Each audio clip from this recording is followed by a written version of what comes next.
வணக்கம். நான் உங்கள் ஆத்ம நண்பன். நாளும் கோளும் நன்னிலை பொருந்திய இந்த நன்னாளில் எல்லோருடைய வாழ்க்கையிலும் நிம்மதி, திருப்தி, சந்தோஷத்துடன் கூடிய செல்வ செழிப்பான வாழ்க்கையை வாழ பரிபூர்ணத்துவமான வாழ்த்துக்கள். ஒரு சிலரை பொறுத்த வரைக்கும் தன்னோட வாழ்க்கை முழுவதும் போராட்டத்தை சந்திக்கிறதா சொல்கிறாங்க. நான் கோயிலுக்கு போயிட்டேங்க, அர்ச்சனை பரிகாரம் பண்ணிட்டோம், எல்லா பரிகாரம் பண்ணிட்டோம், எல்லா ராசி கற்கள் அதிர்ஷ்ட கற்களையும் போட்டு பார்த்தாச்சு, பெயர் மாற்றம் பண்ணியாச்சு, வாஸ்துப்படி வீட்டை இடித்து கட்டியாச்சு, எதை பண்ணாலுமே வாழ்க்கையில் ஒன்றுமே நடக்க மாட்டேங்குதுங்க அப்படின்னு சொல்லி சலிச்சிட்ருக்கிறத பார்த்துருப்போம். ஏன் அவங்க சலிச்சுக்கிறாங்க, ஏன் இவ்வளோ வேதனை அனுபவிக்கிறாங்க அப்படின்னு ஒரு விஷயத்தை பார்த்தீங்கன்னா, முதல்ல இந்த கஷ்டத்தை அனுபவிக்கிறதுக்கான முதன்மையான காரணமே இந்த பிரபஞ்ச பேராற்றலும் மேலான விருப்பமாக இருக்கக்கூடிய இறைத்துகள் தான்.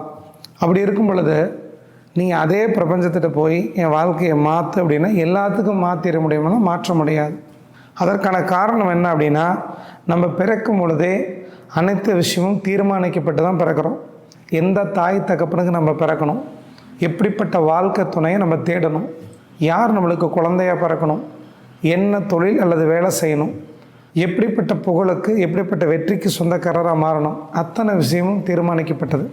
அப்போ தீர்மானிக்கப்பட்ட வாழ்க்கையை வாழ்கிறதுக்காக மட்டுமே நம்ம பிறந்திருக்கிறோமே தவிர எல்லா விஷயத்தையும் மாற்றி அமைக்கக்கூடிய ஆற்றல் மனிதராக இருக்கக்கூடிய நம்மளுக்கு கிடையாது.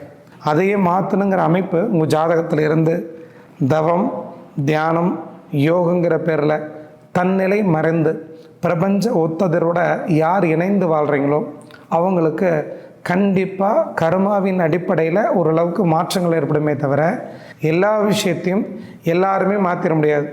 அதிர்ஷ்டக்கல் போடுறதுனாலையோ, ராசிக்கற்கள் போடுறதுனாலையோ, பெயர் மாற்றம் பண்ணுறதுனாலையோ அல்லது வாஸ்துப்படி வீட்டை புனரமைப்பு செய்கிறதுனாலையோ எல்லாத்துக்கும் வாழ்க்கையில் மாற்றம் நடக்காது.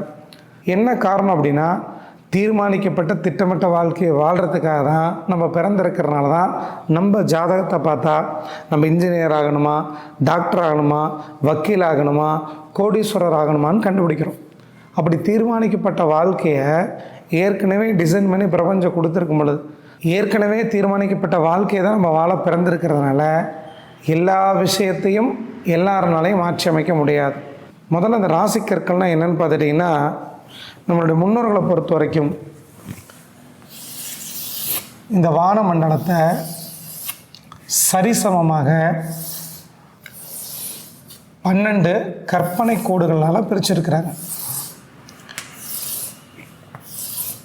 பார்த்துட்டிங்கன்னா இது மேஷம், ரிஷபம், மிதுனம், கடகம், சிம்மம், கன்னி, துலாம், விருச்சிகம், தனுசு, மகரம், கும்பம், மீனம். இந்த 12 கற்பனை கோடுகளும் 12 அதிபதிகளை கண்டுபிடிச்சி கொடுத்துருக்குறாங்க. சிம்மத்திற்கு சூரியன்,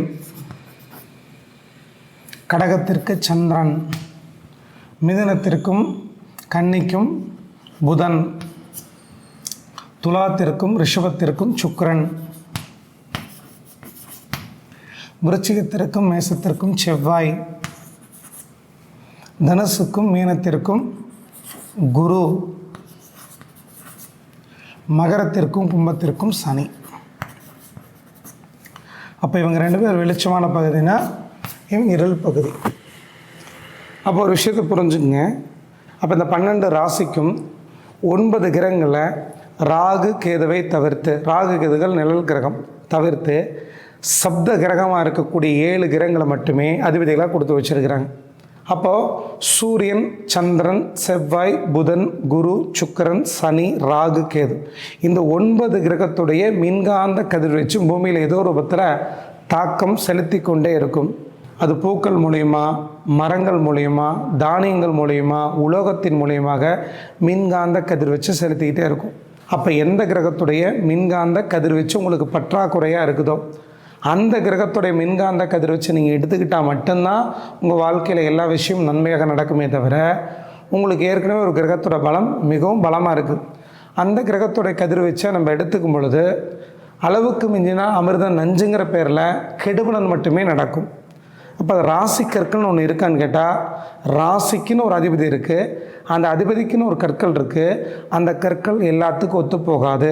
உதாரணத்திற்கு மிதுன லக்னம் கன்னி லக்னத்திற்கு பாதகாதிபதி 7ஆம் இடத்து அதிபதியாக இருக்கக்கூடிய குரு. இப்போ நீங்கள் மிதுன லக்னம் அல்லது கன்னி லக்னத்தில் பிறந்திருக்கிறீங்க, ஆனால் உங்கள் ராசி தனுசு ராசி அல்லது மீன ராசியில் பிறந்திருக்கீங்கன்னு வச்சுக்கோமே. உங்கள் லக்னத்திற்கு பாதகாதிபதி குரு, ஆனால் உங்கள் ராசிக்கு அதிபதியும் குரு தான். அப்போ அந்த குருவை பொறுத்த வரைக்கும் உங்கள் பிறப்பு ஜாதகத்தில் மிகவும் வலுவாக இருக்கிறார், இல்லை ஆட்சி பெற்றிருக்கிறார், இல்லை உச்சம் பெற்றிருக்கிறார். இப்போ நீங்கள் ராசி கற்களை போடுறீங்க, அந்த தசையை நடக்குது, அடி மேல் அடி விழுகும். காரணம் என்னென்னா, மிதுன லக்னத்திற்கு கன்னி லக்னத்திற்கு பாதகாதிபதி குரு. அந்த குருவை பொறுத்த வரைக்கும் உச்சம் பெற்று வலுவாக இருக்கிறார். அவர் ராசிக்கு அதிபதியாக இருக்கிறார். இவரை மஞ்ச புஷ்பராகங்கிற பேரில் உங்கள் விரலில் போடும் பொழுது ஏற்கனவே மின்காந்த கதிர்வீச்சு குருவுடைய கதிர்வீச்சு அதிகமாக இருக்கும், அது கெடுதலாக செய்ய போகுது. மீண்டும் மின்காந்த கதிர்வீச்சுங்கிற பேரில் நீங்கள் மஞ்சள் புஷ்பராக கற்கள் போடும் பொழுது அந்த திசை வந்தால் கண்டிப்பாக அடி விழுகும். கஷ்டம், விபத்து, கண்டம், குடும்பத்தில் பிரச்சனை, பிரிவினை, தொழில் நஷ்டம் அத்தனை ஏற்படும். அப்போ ராசி கற்களை பொறுத்த வரைக்கும் எல்லா மனிதர்களுமே ஜோதிட ஆலோசனை இல்லாமல், ஜோதிடத்தை பற்றி தெரியாமல் கண்டிப்பாக அணியக்கூடாது. அதற்கடுத்து அதிர்ஷ்ட கற்கள். அதிர்ஷ்ட கற்களே அதோடைய பேர் இருக்குது, அது இஷ்டம்னு பேர். அது இஷ்டம். நீங்கள் அதிர்ஷ்ட கற்கள்னால் என்ன நினச்சிட்ருக்கீங்கன்னா, பணம் கோடி கோடியோ கொட்டும், தேவைக்கு மிகுதியாக வாழ்க்கையில் மகிழ்ச்சி கிடைக்கும், வீடு வாகனம் கிடைக்கும், வசதி வாய்ப்புகள் கிடைக்கும் நம்ம நினைக்கிறோம். உண்மையாலுமே நம்ம உடம்புல எந்த கிரகத்துடைய மின்காந்த கதிர்வீச்சு கம்மியாக இருக்குதோ அந்த கிரகத்துடைய தசை நடக்கும் பொழுது அந்த கிரகத்துடைய மின்காந்த கதிர்வீச்சை செயற்கையாக ஸ்டெபிளைசர் போல் எடுத்துக்கிறதுக்காக மட்டுமே இந்த அதிர்ஷ்ட கற்கள் பயன்படும். இதையுமே ஜோதிட ஆராய்ச்சி பண்ணக்கூடிய நபர்கிட்ட போய் கேட்டு, அந்த கிரகம் எங்களுக்கு நன்மை செய்யுமா, அந்த கிரகத்துடைய கற்களை நம்ம பயன்படுத்தலாமா தெரிஞ்சு தான் போடணும். எல்லா மனிதர்களும் ராசி கற்கள் அதிர்ஷ்ட கற்கள் போடக்கூடாது. காரணம், குறிப்பிட்ட வருடங்கள் ஒரு கிரகம் நம்மளை ஆட்சி செய்யும், அதை தான் நம்ம தசைன்னு சொல்கிறோம்.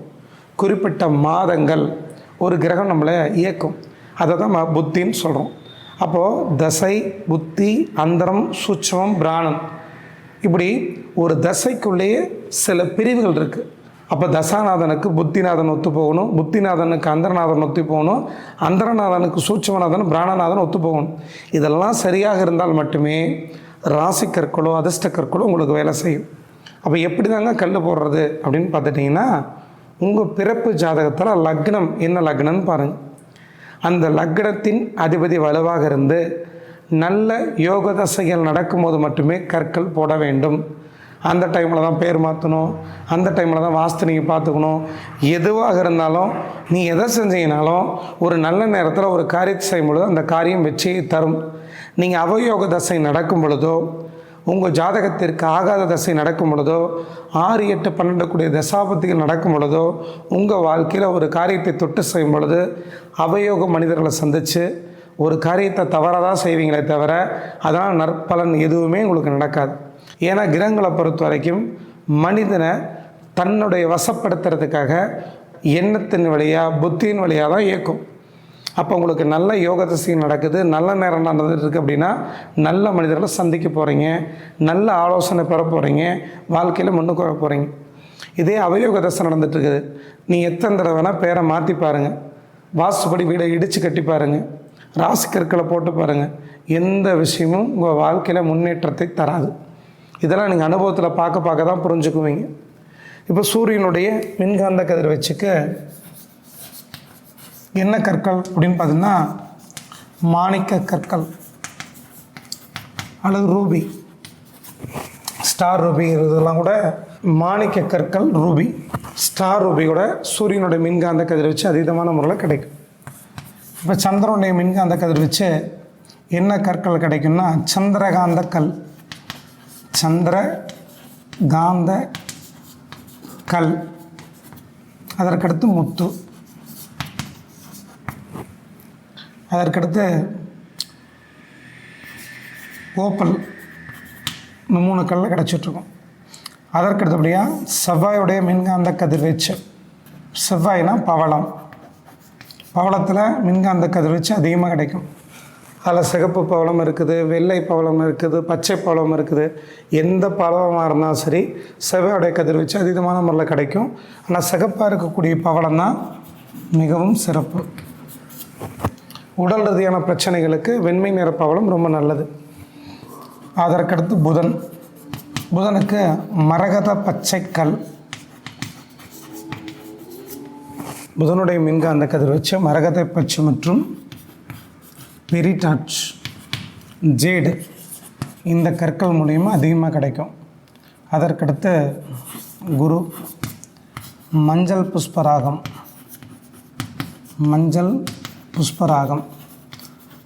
அதற்கடுத்து டோபாஸ், கனக புஷ்பராகம், இதெல்லாம் குருவுடைய கதிர்வீச்சு அதிகமான முறையில் கிடைக்கும். அதற்கடுத்து சுக்கிரன், வைரம், ஒரிஜினல் வைரம் எல்லாரும் போட மாட்டாங்க. அதற்கு பேர் ஜிர்கான், வெள்ளை ஜிர்கான்னு சொல்லுவாங்க. அந்த ஜிர்கான் கற்களை போட்டுக்கலாம். அதற்கடுத்து சனிக்கு நீளத்திலே இந்திர நீளம் இருக்குது. இந்த நீலக்கற்களில் இந்திர நீளம்னு ஒரு நீளம் இருக்குது, காக்கா நீளம்னு சொல்லுவாங்க, அமித்திஸ்ட் அப்படின்னு சொல்லப்படக்கூடிய சிவந்திக்கல். இந்த கற்களை ஜோதிட ஆலோசனை செய்யக்கூடிய ஜோதிட ஆராய்ச்சியாளர்கிட்ட போய் கேட்டு உங்களுக்கு ஒத்து நல்ல யோக திசை நடந்துட்டு இருக்கும்போது மட்டும்தான் போடணும். அதற்கடுத்து ராகு பொறுத்த வரைக்கும் கோமேதகம், கேது பொறுத்த வரைக்கும் வைடூரியம்.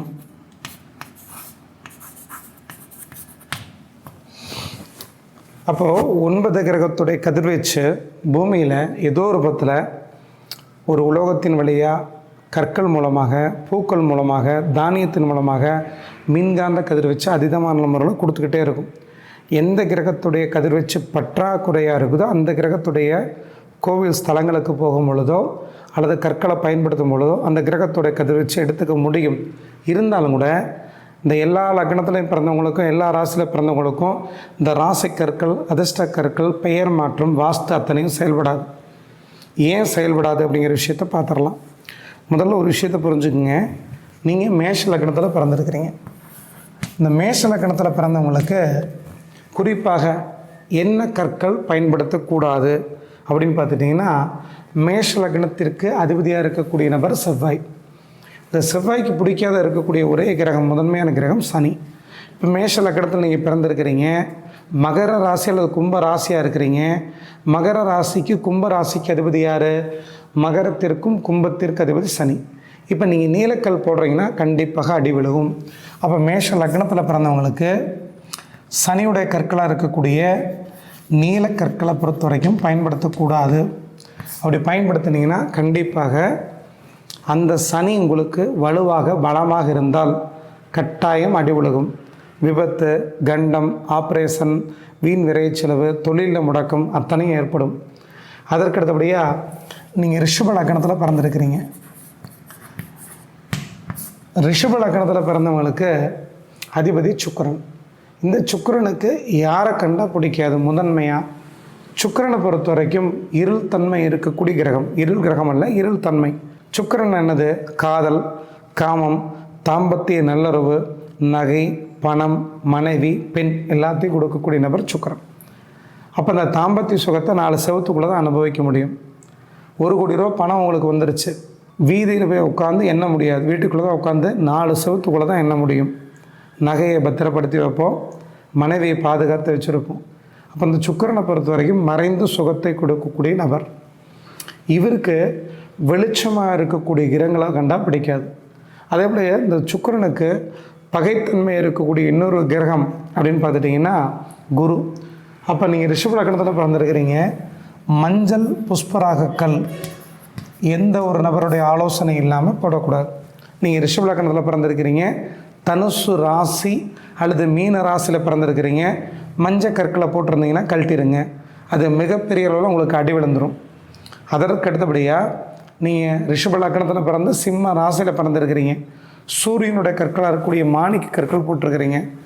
ஜோதிட ஆலோசனை செய்யாமல் அந்த சூரியன் எப்படி இருக்கிறாருன்னு தெரிஞ்சிக்காமல் அந்த கற்களை பயன்படுத்தும் பொழுது உங்கள் உடல் ரீதியான பிரச்சனைகள் கண்டிப்பாக அதிகமாகும்.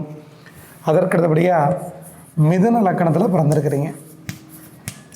இந்த மிதுன லக்கணத்திற்கு அதிபதி யாருன்னு கேட்டிங்கன்னா புதன். இந்த புதனை பொறுத்த வரைக்கும் இந்த புதனுக்கு யாரை கண்டா பிடிக்காது? செவ்வாயை கண்டா பிடிக்காது. நீங்கள் மேச ராசியில் விருச்சிக ராசியில் பிறந்திருக்கிறீங்க. பவளக்கல்லை போடக்கூடாது. நீங்கள் பவளக்கல்லை போட்டீங்க அப்படின்னா கட்டாயமாக ஸ்டேஷனு, வம்பு, வழக்கு, பிரச்சனை, மன உளைச்சல், செய்யாத குற்றத்திற்கு தண்டனை, அசிங்கம், கேவலம், வீண் பழி அத்தனையும் வந்து சேரும். அதற்கடுத்தபடியாக நீங்கள் கடக லக்கணத்தில் பிறந்திருக்கிறீங்க. இந்த கடக லக்கணத்துக்கு அதிபதி யாருன்னா சந்திரன். இந்த சந்திரனுக்கு யாரை பிடிக்காது?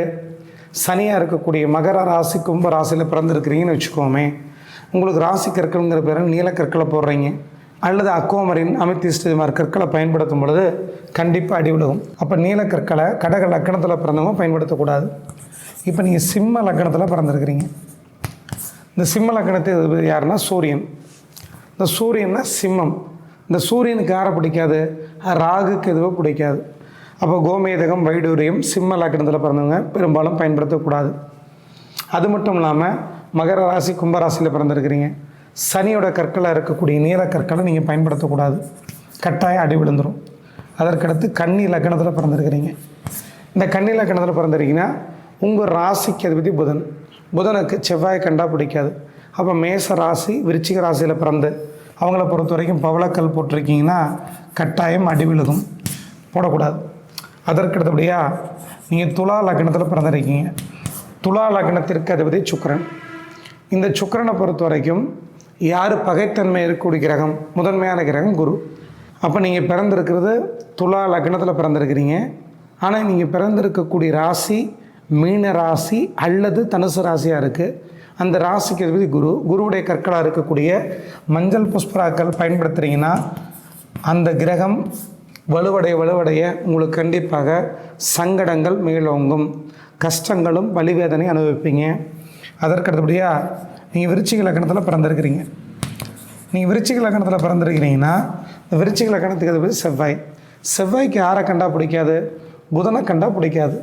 அப்போ புதனை கண்டா பிடிக்காதுன்னா புதனுடைய கற்களாக இருக்கக்கூடிய பச்சை கற்களை பயன்படுத்தக்கூடாது. அதே போல் விருச்சிக லக்கணத்தில் பிறந்தவங்களும் ஆலோசனை இல்லாமல் நீல கற்களை பயன்படுத்தக்கூடாது. நீங்கள் விருச்சிக லக்கணத்தில் பிறந்து மிதுன ராசி அல்லது கன்னி ராசியில் பிறந்திருக்கிறீங்க. இப்படிப்பட்ட நபர்களை பொறுத்த வரைக்கும் மரகத பச்சை கற்களை பயன்படுத்தும் பொழுது உங்களை பொறுத்த வரைக்கும் தீராத கண் ஜாஸ்தியாகும். உடல் ரீதியான தொந்தரவு, மருத்துவ செலவு, வீண் விரை செலவு ஜாஸ்தி ஏற்படும். கவனம் தேவை. அதற்கடுத்தபடியாக தனுசு லக்கணத்தில் பிறந்திருக்கிறீங்க. உங்கள் தனுசு லக்கணத்திற்கு அதிபதி குரு. இந்த குருவுக்கு யாரை கண்டா பிடிக்காது? குருவுக்கு எல்லாத்தையும் பிடிக்கும். இருந்தாலும் பகைத்தன்மை இருக்கக்கூடிய கிரகம் யார்? சுக்கிரன். அப்போ வைரக்கற்களை கண்டிப்பாக பயன்படுத்தக்கூடாது.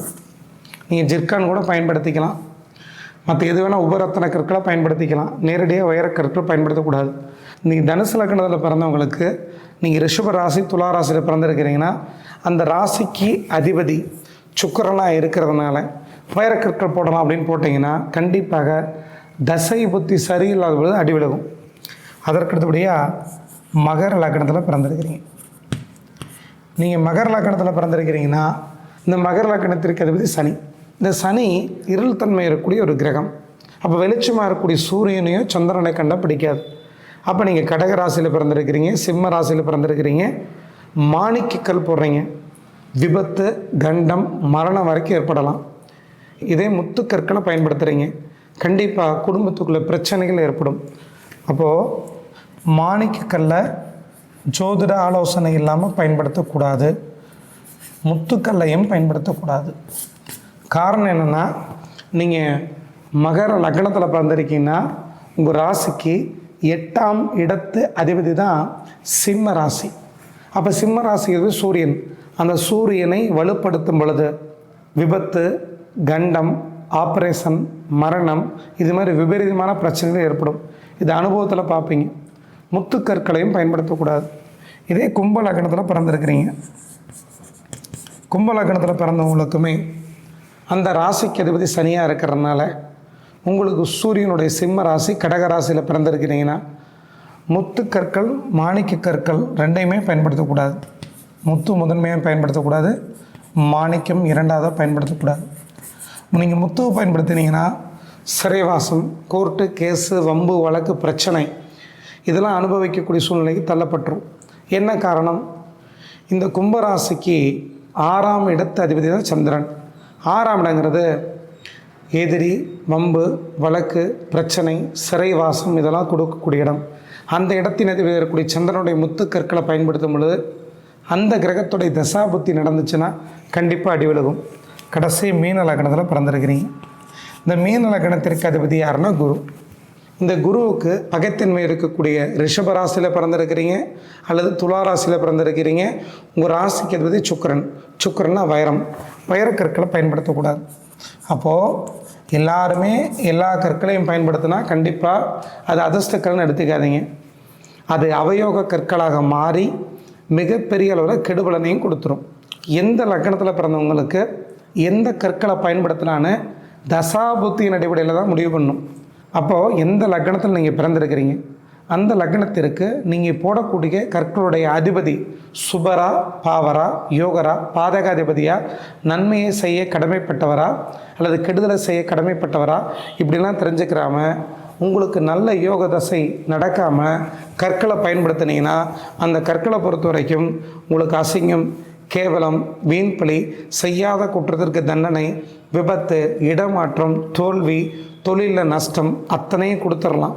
இது பயமுறுத்துறதுக்கான பதிவு நிச்சயமாக கிடையாது. ஒரு விழிப்புணர்வுக்கான பதிவு தான். எந்த ஒரு வீடியோவும் போட்டுட்டு திருப்பி நீங்கள் எங்கள்கிட்ட வரணும், எங்கள்கிட்ட ஃபோன் பண்ணி கேட்கணுன்னு யாரையுமே நாங்கள் சொல்ல மாட்டோம். எங்களுக்கு தெரிஞ்ச விஷயத்தெல்லாம் பதிவு பண்ணிடுவோம். நீங்களே பார்த்து தெரிஞ்சுக்க முடியும். அடுத்த பதிவில் எந்த லக்னத்தில் பிறந்தவங்களுக்கு எந்தெந்த கற்கள் யோகத்தை தரும், எந்த தசாபுத்தியில் நீங்கள் அந்த கற்களை பயன்படுத்தலாங்கிறத முடிஞ்ச வரைக்கும் அதை போடுறோம். அது பெரிய காணொலியாக போயிருங்கிறதுனால தள்ளி போட்டுட்ருந்தோம். அதிர்ஷ்ட கற்கள், ராசி கற்கள் தனிப்பட்ட முறையில் ஒரு மனிதனுக்கு செயல்படாது. உண்மையாலுமே உங்களுக்கு நல்ல யோக தசைகள் நடக்கும் பொழுது நல்ல ஜோதிட ஆராய்ச்சியாளர்கிட்ட போய் தெரிஞ்சுக்குங்க. அல்லது நாங்கள் போடக்கூடிய அடுத்தடுத்த காணொலியை பார்த்தீங்கன்னா வெளிப்படைத்தன்மையோடு எந்த லக்னத்தில் பிறந்தவங்களுக்கு என்னென்ன தசாபத்தி நடக்கும் பொழுது எந்த கற்களை போட்டால் நல்லதுன்னு சொல்லி கொடுத்துட்றோம். அதை பார்த்து நீங்களாகவே தீர்க்கமான முடிவெடுத்துக்குங்க. ரொம்ப நன்றிங்க. அடுத்த பதிவில் சந்திக்கலாம். நன்றி, வணக்கம். பாருங்கள், ரொம்ப நன்றிங்க. அடுத்த பதிவில் சந்திக்கலாம். நன்றி, வணக்கம்.